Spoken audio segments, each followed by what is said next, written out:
want to start by thanking the members of Sinai Temple for inviting us here this evening. And I want to thank the spiritual staff and the members of Beit Yeshuva for asking me to speak. I start with gratitude because that's how I have to start every day. When I wake up in the morning, as soon as I open my eyes, I say the Modeh. I thank the Lord for giving me life every day. And then I say the Shema, and then I say the V'ahavta. And I say these things because I need to be reminded on a daily basis that I need to have gratitude for the life that I have today, that I have an obligation, that I have a purpose, that I need to be a light onto the world, that I need to be a good person, that I need to be the holy soul that I have within me and that I am. And the reason that I need to remind myself of these things on a daily basis is because left to my own devices, I don't do so well sometimes. I came to Beit Yeshuva about 2 years ago. This is going to be my third high holidays with Beit Yeshuva. And the reason this is my third high holidays is because prior to that, I spent 27 years in prison. I was an accessory to a murder in August of 1984. I helped take a person's life. And I have done a lot of horrible things in my time. I have sinned. I have transgressed. But since coming to Beit Yeshuva, I have learned that through the power of Teshuvah, with forgiveness and with repentance, that I can come back from the dark things that I had done, from the evil places I have been, and from the things that I have been a part of.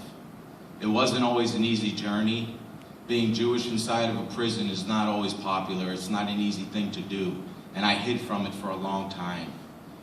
But I finally came to a point in my life where purpose and obligation began to take meaning again, and I had to do something with my life. I had to return.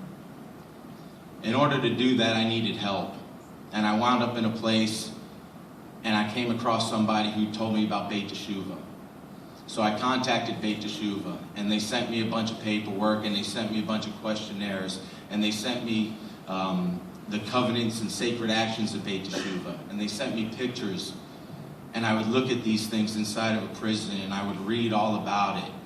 And I would look at the pictures of a stained glass window, and I would see the Israelites standing at Sinai, waiting for the commandments to be given down to them. And something struck in my heart, a yearning, a longing, a need to belong to a community again. I had isolated myself so long from a Jewish community, I couldn't do it anymore. I contacted Beit Yeshuva, and they helped me. Even when I was inside before I showed up on their doorstep, they showered me with love and affection, and they told me what being part of a community is. I knew in order for me to get out of prison that I had to start my path of return, that I had to start my teshuvah. And it was very hard for me to do. One of the most difficult things in my life that I ever had to do is something like Gabby was talking about. I had to make amends for the things that I had done. But how do you make an amends when you help to take someone's life?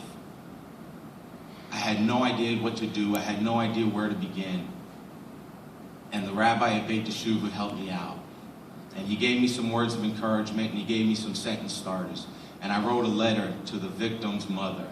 And it's a letter that I keep with me, and it's a letter that I'd like to share with you, because this was actually what started my path on the road to Teshuvah, my path to returning back to a holy soul. It says, Dear Mrs. T, Shalom Aleichem. I wish peace upon you and all of your loved ones.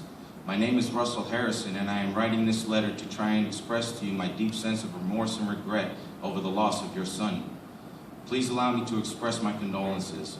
I want to reach out to you to tell you how saddened and sorry I am, as well as how guilty I am. I am one of the people responsible for the murder of your son. I know that nothing I say is adequate and cannot change the loss that I caused you.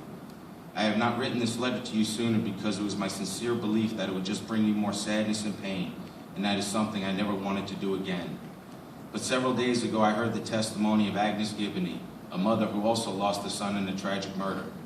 It was the first time I ever heard from the survivor of this kind of tragedy. I know that you deserve this letter despite my reservations. In the summer of 1984, I was a scared and insecure 19-year-old boy. I tried very hard to be accepted. I did not possess the courage to not only not be involved, but to stop the murder of your son. I had no right to, but I became a willing participant in the taking of your son's life. At that time, I placed no value on anyone's life, including my own and your son's. I cannot restore the life that was taken, nor can I make up for your loss. I have and will continue to live a life dedicated to living morally and ethically in the name of your son. Mrs. T, I will not ask for your forgiveness, but I will tell you how truly sorry and shameful and remorseful I am for my actions. I will continue to regret the choices I made for the rest of my life. If there is any way I can be of service and helpful to you and your family, I am here to do this. As the Marine Staff Sergeant T served his country with honor and pride, it is my fervent prayer that he is now guarding heaven's scenes. I wish nothing but God's blessings on to you, sincerely and with deep regret. I wrote that letter, and that was the start of my teshuvah.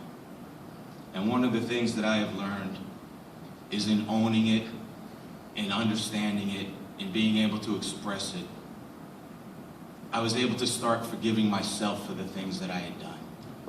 I had been hard on myself for a long time. I had kept myself in deep, dark places, not just inside of a prison wall, but inside of a prison mentality. And it wasn't until I started to grow and I started to forgive myself, which is the key to forgiving others, I believe, that I was able to grow and I was able to become the person that the Beit Shuvah community comes to now, a person that I am proud to be, a person that I just want to say thank you for having me.